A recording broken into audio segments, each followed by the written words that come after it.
আমরা যারা page run করি তাদের সবার ওনারদের একটা কমিউনিটি আছে যেখানে আমরা নিজেদের মতামত প্রকাশ করি আর কি। এরকম একটা আপু একটা ইনফ্লুয়েন্সারের ব্যাপারে জানতে চেয়েছিল, সো কল্ড ইনফ্লুয়েন্সার, যে উনি কেমন। সো আমার ওনাকে ভালো লাগে না, একদমই ফালতু একটা মহিলা। আমার ফ্রেন্ডের কাজ করে নাই, টাকা পয়সা নিয়ে অনেক দিন ঘুরাইছে। আমি কমেন্ট করেছিলাম যে এই স্টুপিড মহিলাকে দিয়ে কাজ না করি আপনি আপনার নিজের লাইটিং অ্যান্ড ব্যাকগ্রাউন্ডটা ঠিক করলে দেখবেন আপনার ক্লায়েন্টে আরো বেশি খুশি হবে রিয়েল পিকচার রিয়েল ভিডিও দেখে। তো সব ওনাররা আমার সাথে একদম একমত ছিল, বিকজ এই মহিলাকে প্রায় 90% ওনারা পছন্দ করে। তো আমি কমেন্টটা করার পরে সাথে সাথে আমার পেজের হোয়াটসঅ্যাপ নাম্বারে আমার হোয়াটসঅ্যাপ মডারেটরকে কল করে থ্রেড দেওয়া হয় যা আমার পেজের ক্ষতি করে ফেলবে। এন্ড তার বয়ফ্রেন্ডকে দিয়ে কল দেওয়ানো হয়েছে, ঠিক আছে। তার বয়ফ্রেন্ড বলতেছে আমি লয়ার বলতেছি।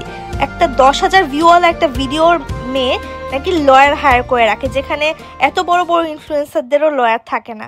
হোয়াটএভার, এই ফানি কথাগুলো সে আমাদেরকে বলছিল, মনে করেছে যে আমরা একদম ভয় পেয়ে যাব, সে আমার পেজের ক্ষতি করবে, এগুলো থ্রেড দিয়ে সে ফোন রাখলো। সো আমি ভেবেছিলাম অবশ্যই ওকে নিয়ে আমি ভিডিও করবো, ছবি দেখাবো, চেহারা দেখায় ভিডিও করব। আমি সময় একটু ওয়েট করছিলাম, বিকজ আমার অনেক কাজটা ছিল, আমি তো ওর মতো ফ্রি না। তো এরপরে দেখি সে সিম্প্যাথি গেইন করার জন্য তার পেজে আমাকে আর আরেকটা আপুর কমেন্টস নিয়ে এরকম বলেছে যে আমরা নাকি তাকে হার্ট করেছি, তাকে গালিগালাজ করেছি, হ্যান ত্যান অনেক কিছু বলেছে। তো সব তার ফলোয়ার্সরা তাকে সিম্প্যাথি দিচ্ছিল, বিকজ তারা তো তাকে পছন্দ করে, তার আসল রূপ তো সবাই জানে না। আমি কমেন্ট করেছিলাম যে আপনি থ্রেড দিয়েছেন, সে কারণে আমি আপনাকে নিয়ে পোস্ট করবো যে 2 মিনিটের মধ্যে আমার কাছে কল না আসে। বিশ্বাস করবেন কিনা জানি না, 2 মিনিটের মধ্যেই কলটা আসে অ্যান্ড সরিও বলে আমাকে। অ্যান্ড তাদের বিহেভিয়ার এরকম যে তারা সরি বলতেছে কিন্তু তারা অ্যাকচুয়ালি সরি না, ঠেকায় পরে সরি বলতেছে এরকম।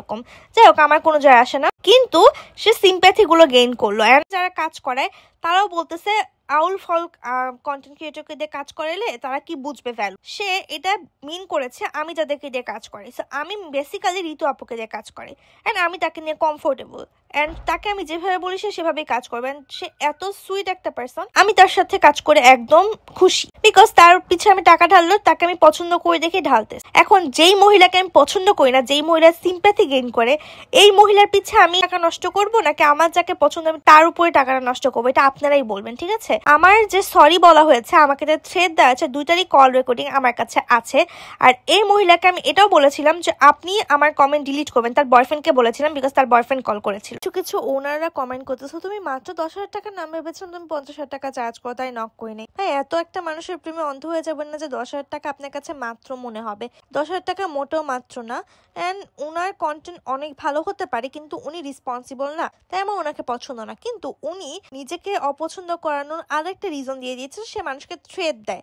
তাকে নিয়ে কিছুটা খারাপ কমেন্ট আসলে সে মানুষের পেজ নিয়ে থ্রেড দেয়, কারণ সে এগুলো সহ্য করতে পারে না। তো সহ্য যত করতেই পারো না, তাহলে তুমি অনলাইন প্ল্যাটফর্মে কেনই কাজ করতেছো? তুমি অফলাইনে কাজ করো, তাহলে তো তোমাকে কেউ খারাপ মন্তব্য করবে না, সবাই তোমাকে ভালো মন্তব্যই করবে। এখন তুমি তো টাকা না যে সবাই তোমাকে পছন্দ করবে, তাই না? তুমি তো মানুষ, তোমাকে সবাই পছন্দ করবে না, এটা নিয়ে তুমি থাকো। অ্যান্ড বেশি বাড়াবাড়ি করলে একদম ফেস সহকারে নেক্সট ভিডিওতে স্ক্রিন রেকর্ড সহকারে সবকিছু দিয়ে দিব। Thank you.